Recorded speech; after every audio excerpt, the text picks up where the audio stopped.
Un léger souffle glacé chatouilla la gorge de Rainer puis remonta vers ses narines. Un arôme familier lui fit écarquiller les yeux. Attiré par ce somptueux parfum, il progressa d'un pas lent vers le couloir. L'obscurité l'enveloppa complètement, mais l'effluve demeura vivace. Soudainement, une silhouette noire vêtue d'une dentelle blanche déchiquetée surgit. Sa gueule cadavérique hurla de toutes ses forces, tandis que ses mains osseuses tentèrent de l'étrangler.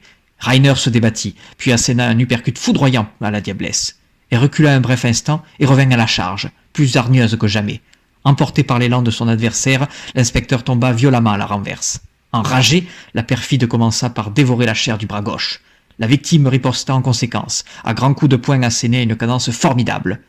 L'inhumaine perdit son emprise, ravagée par la terrible rebuffade. Rainer profita de cette occasion inespérée pour se remettre sur pied. Ses poings serrés et en position de défense se préparèrent pour la seconde étape du match.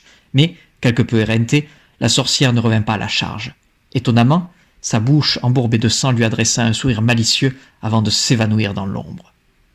Torches et flambeaux illuminèrent brusquement le long corridor. L'enquêteur demeura circonspect après de tels événements. Qui plus est, après un examen minutieux, il remarqua la totale disparition de ses plaies au bras. L'hypothèse d'une réminiscence de son sombre passé se dessina dans son esprit torturé. De nouvelles formes longilignes, noires et armées, apparurent dans le lointain. En définitive, il se rendit compte qu'il n'avait pas le choix.